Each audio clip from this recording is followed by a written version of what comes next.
देश की राजनीति अब सिर्फ चुनावी रैलियों तक सीमित नहीं रही, अब ये मांग की रेखा तक पहुंच गई है।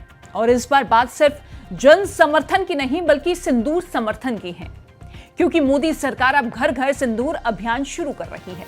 जी हां, भारतीय जनता पार्टी की बड़ी प्लानिंग के तहत अब सुहागिनों को तोहफे में सिंदूर मिलेगा और साथ ही एक पैम्फलेट जिसमें लिखा होगा कि ऑपरेशन सिंदूर की सफलता का असली रंग क्या है। 9 जून से इस अभियान की शुरुआत हो रही है, यानी वही दिन जब नरेंद्र मोदी ने तीसरी बार मुख्यमंत्री पद की शपथ ली थी। और अब मोदी 3.0 का रंग चढ़ेगा सिंदूर के साथ। बीजेपी की तरफ से बताया गया कि इस मुहिम में महिलाओं को सिंदूर का डिब्बा दिया जाएगा, एक प्रतीक के तौर पर, जो ऑपरेशन सिंदूर की जीत का संदेश ले जाएगा। इस अभियान में केंद्र सरकार के मंत्री, एनडीए सांसद और संगठन के नेता हिस्सा लेंगे। सांसद रोजाना 15 से 20 किलोमीटर पैदल चलकर जनसंपर्क करेंगे। मंत्री हफ्ते में 2 दिन 20 से 25 किलोमीटर यात्रा करेंगे और हर जगह महिलाओं को सिंदूर और पैम्फलेट भेंट किए जाएंगे। ऑपरेशन सिंदूर क्या था? अब देखिए, भारतीय सेना द्वारा पीओके में किए गए सफल सर्जिकल ऑपरेशन को ऑपरेशन सिंदूर नाम दिया गया, जो भारत की सैन्य क्षमता और मोदी सरकार के रणनीतिक सफलता को दर्शाता है। इस ऑपरेशन का नाम सिंदूर रखने का मकसद भी शायद ये था कि ये केवल खून की बूंद नहीं बल्कि शौर्य का प्रतीक है, जैसा सिंदूर स्त्री के लिए सौभाग्य का होता है। बीजेपी का घर घर सिंदूर बांटने का मकसद क्या है? ऑपरेशन सिंदूर एक सैन्य सफलता है जिसमें भारत ने अपनी ताकत दिखाई। बीजेपी ने इस ऑपरेशन के नाम में मौजूद सिंदूर शब्द को धार्मिक और सांस्कृतिक प्रतीक बना दिया है। अब उसी नाम को महिलाओं के सुहाग के सिंदूर से जोड़कर एक भावनात्मक मोड़ दिया जा रहा है, ताकि देशभक्ति, आस्था और महिला वोट यानी कि तीनों को एक लाइन में साधा जा सके। बीजेपी इसे सम्मान की सौगात बता रही है, लेकिन असल में ये एक इमोशनल आउटरीच टूल है, ताकि महिला वोटर सीधे जुड़ाव महसूस करें। एक तरफ सेना की वीरता, दूसरी तरफ सिंदूर और तीसरी तरफ घर घर जनसंपर्क, यानी कि तीनों को जोड़कर बीजेपी एक ऐसा नैरेटिव रच रही है जो तर्क से ज्यादा भावना पर चले। एक तरफ बीजेपी की तरफ से इस अभियान का ऐलान किया गया, तो दूसरी तरफ आप देखिए विपक्षी पार्टियां हमलावर होती हुई नजर आई। आम आदमी पार्टी की तरफ से संजय सिंह ने मोर्चा संभाला, बीजेपी पर तंज कसते हुए कहा कि अब सिंदूर से वोट मांगे जाएंगे। क्या अब राजनीति स्त्रियों की मांग तक पहुंच गई है? ये सत्ता की भूख है या सुहाग की राजनीति? मोदी जी सिंदूर के सौदागर है। इस वक्त पूरे देश में आदरणीय प्रधानमंत्री जी ऑपरेशन सिंदूर के नाम पे ऑपरेशन वोट बैंक शुरू कर चुके हैं। और मैं प्रधानमंत्री को कहता हूं कि वो सिंदूर के सौदागर हैं। और ये बात मैं इसलिए कहता हूं कि पहलगाम में 200 किलोमीटर तक आतंकवादी घुस के आए हमारी देश की सीमा में, हमारे बहनों के माथे के सिंदूर उजाड़े, 26 लोगों को मौत के घाट उतारा और वापस चले गए, अभी तक मिले नहीं। उन आतंकवादियों के खिलाफ अब तक कोई कार्रवाई नहीं हुई, वो मौत के घाट नहीं उतारे गए। और बगैर उन आतंकवादियों को मारे जिनके लिए आपने ऑपरेशन सिंदूर की शुरुआत की थी, आपने ट्रंप के दबाव में सीज फायर डिक्लेयर कर दिया।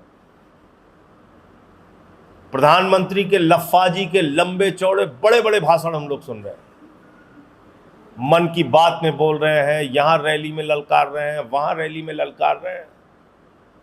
प्रधानमंत्री जी, रैली करने के लिए आपके पास बहुत फुर्सत है। एक दिन में 4-4 बार आप कपड़ा बदल रहे हैं। जो 4 बार कपड़ा बदलने में आपको टाइम लगता है प्रधानमंत्री जी, कम से कम उतना समय आप निकाल लेते जिन बहनों के माथे के सिंदूर उजड़े उनसे मिलने के लिए। तो दूसरी तरफ कांग्रेस भी पीछे नहीं। कांग्रेस ने भी ऑपरेशन सिंदूर के सैन्य क्रेडिट को हथियाने के आरोपों में बीजेपी को घेर लिया। आरोप ये कि जिस ऑपरेशन को सेना ने अंजाम दिया उसका तमगा अब पार्टी अपनी छाती पर टांग रही है। सवाल ये भी उठे कि क्या शौर्य अब प्रचार का पोस्टर बन चुका है? लेकिन इस बीच अब लोक गायिका नेहा सिंह राठौर ने इसकी कड़ी निंदा की है और सरकार को देश के हित में कुछ बेहतर करने की सलाह दी है। उन्होंने प्रधानमंत्री नरेंद्र मोदी की तस्वीर शेयर की और लिखा कि सरकार का काम बिसात खाना खोलना नहीं, सरकार का काम रोजगार देना है। गजब भैया सरकार है, मानना पड़ेगा भाई। इसके बाद राठौर ने एक और ट्वीट किया जिसमें लिखा, सिंदूर, बिंदी, बिछिया, महावर, कंघी, नेल पॉलिश, तीज, खिचड़ी, गवना, दूंगा, कोहबर, माड़ो, छठी, बरही, इन सब से आपको क्या मतलब है? घर घर रोजगार दीजिए, तमाशा मत कीजिए। अब दो ट्वीट करने के बाद नेहा सिंह राठौर ने एक वीडियो भी पोस्ट कर दिया, जिसमें सीधे तौर पर लोगों को वो बताती हुई नजर आई कि मोदी सरकार को जवाब आखिर देना कैसे है। कैप्शन में लिखा गया कि मैं बिहार और पूरे देश की महिलाओं से कहूंगी कि जब भी बीजेपी वाले सिंदूर लेकर आपके घर आए तो आप लोग बाहर ना निकले, आप लोग बंद दरवाजे के पीछे से ही डांट दीजिएगा और बताइएगा कि किसी पराये मर्द के हाथ का सिंदूर नहीं लिया जाता है। यानी कि बीजेपी के इस कैंपेन पर हर कोई मोदी सरकार की मंशा पर सवाल उठाता हुआ दिखाई दे रहा है। लेकिन अब सोशल मीडिया की बात की जाए तो सोशल मीडिया पर इस पूरे कैंपेन को लेकर मिली जुली प्रतिक्रिया सामने आ रही है। एक यूजर की तरफ से लिखा गया, मेरे पास मांग है, सम्मान चाहिए, सिंदूर नहीं। क्या यही महिला सशक्तिकरण है? इसके अलावा एक यूजर ने लिखा कि मोदी जी ने तो महिलाओं को देवी माना, अब उनके चरणों में सिंदूर चढ़ा रहे हैं, जय हो।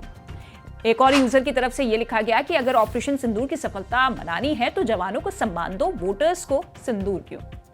अब इन सब चीजों के बीच आइए अब आपको विस्तार से ये भी बता देते हैं कि जिस सिंदूर ऑपरेशन को लेकर, यानी कि जिस नाम को लेकर इतनी ज्यादा राजनीतिक हलचल देखने को मिल रही है, उस सिंदूर का महत्व क्या है, उसकी प्रथा क्या कुछ कहती है, किसका दिया हुआ सिंदूर ले सकती है महिला, और इसके अलावा सिंदूर आखिर बनता कैसे है, ये सारी चीजें आपको बताते हैं। सबसे पहले शुरुआत सिंदूर के महत्व और प्रथा से। देखिए, सिंदूर की परंपरा हजारों साल पुरानी है। ऋग्वेद और पुराणों में भी सिंदूर का उल्लेख आता है। शादी के समय पति द्वारा पत्नी की मांग में सिंदूर भरना, इसे सिंदूर दान कहा जाता है। सिंदूर लगाना भारतीय समाज में महिला के स्वागत यानी कि विवाहित होने का संकेत है। इसे पति की लंबी उम्र और सौभाग्य से जोड़ा जाता है।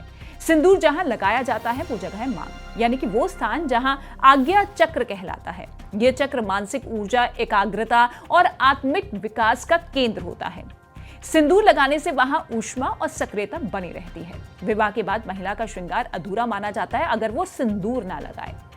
पौराणिक कथाओं के अनुसार सिंदूर लगाने की परंपरा की शुरुआत देवी सती से जुड़ी हुई है। देवी सती भगवान शिव की पहली पत्नी थी। एक कथा के अनुसार विवाह के बाद देवी सती ने सबसे पहले अपनी मांग में सिंदूर भरा। ये प्रेम, समर्पण और सौभाग्य का प्रतीक माना गया। कहते हैं जब सती ने शिव से विवाह किया तब उन्होंने पति की लंबी उम्र और गृहस्थ जीवन के सौभाग्य के लिए सिंदूर धारण किया। ये परंपरा बाद में हर विवाहित महिला के लिए आदर्श बन गई। ग्रंथों और धर्मशास्त्रों में भी सिंदूर को एक ऊर्जा वाहक माना गया है। ये देवी शक्ति का प्रतीक है। विशेष रूप से नवरात्र और करवा चौथ जैसे व्रतों में सिंदूर का धार्मिक उपयोग ज्यादा बढ़ जाता है। माँ दुर्गा और उनके अवतारों की मूर्तियों में भी मांग में सिंदूर दिखाई देता है। यही कारण है कि सिंदूर को सिर्फ एक श्रृंगार सामग्री नहीं बल्कि एक शक्ति स्वरूप आस्था माना जाता है। अब आपको बताते हैं कि किसका सिंदूर लगा सकती हैं महिलाएं। देखिए, महिलाएं परंपरागत रूप से सिर्फ अपने पति के हाथों दिया गया सिंदूर ही लगाती है। लेकिन ये सवाल सिर्फ परंपरा से नहीं, समाज के नजरिए और महिलाओं की आजादी से भी जुड़ा है। हिंदू रीति रिवाजों में सिंदूर विवाह का प्रतीक होता है। शादी के समय पति पत्नी की मांग में सिंदूर भरता है, जिसे सिंदूर दान कहते हैं। इस परंपरा के अनुसार पति ही सिंदूर देता है और वही सिंदूर पत्नी लगाती है। किसी और का दिया हुआ सिंदूर पहनना शगुन नहीं माना जाता। सिंदूर को पति की लंबी उम्र और पत्नी की सुहागन स्थिति से जोड़ा जाता है। किसी अजनबी पुरुष या दूसरे व्यक्ति का दिया हुआ सिंदूर पहनना पारंपरिक समाज में विवाह के बाहर संबंध का संकेत भी माना जा सकता है, जो विवाद का कारण बन सकता है। अब आपको बताते हैं कि आखिर सिंदूर बनता कैसे है। देखिए, सिंदूर बनाने के कई तरीके हैं। प्राचीन काल में सिंदूर को हल्दी और चूने या दूसरे हर्बल सामग्री से बनाया जाता था। आजकल सिंदूर को मर्क्यूरिक सल्फाइड यानी कि सिनाबार या अन्य रासायनिक पदार्थों से भी बनाया जाता है। इसके अलावा एक पौधा जिसे कुमकुम का पेड़ या कमीला का पेड़ भी कहा जाता है, सिंदूर का एक प्राकृतिक स्रोत है। पारंपरिक सिंदूर की बात की जाए तो इसे हल्दी और चूने यानी कि हर्बल सामग्री को मिलाकर बनाया जाता है। हल्दी पाउडर को चूने के रस या चूने के पाउडर के साथ मिलाने पर यह लाल हो जाता है और ये जहरीला नहीं होता है। रासायनिक सिंदूर मर्क्यूरिक सल्फाइड यानी कि सिनाबार का उपयोग करके बनाया जाता है। ये एक चमकीला लाल रंग द्रव्य है। ये जहरीला होता है और इसके उपयोग में सावधानी बरतनी चाहिए। प्राकृतिक सिंदूर कुमकुम के पेड़ के फलों को पीसकर सिंदूर बनाया जाता है। ये फल लाल रंग के होते हैं और उनके अंदर छोटे छोटे बीज होते हैं। ये बीज शुद्ध और प्राकृतिक होते हैं और उनसे कोई नुकसान नहीं होता। अब सवाल ये है कि जिस ऑपरेशन में सैनिकों ने खून बहाया, क्या अब उसका प्रचार सिंदूर से किया जाएगा? क्या देशभक्ति अब श्रृंगार का हिस्सा बन चुकी है? सवाल महिलाओं की मांग पर है और मांग सिर्फ सिंदूर की नहीं, सम्मान, आजादी और समझदारी की भी है।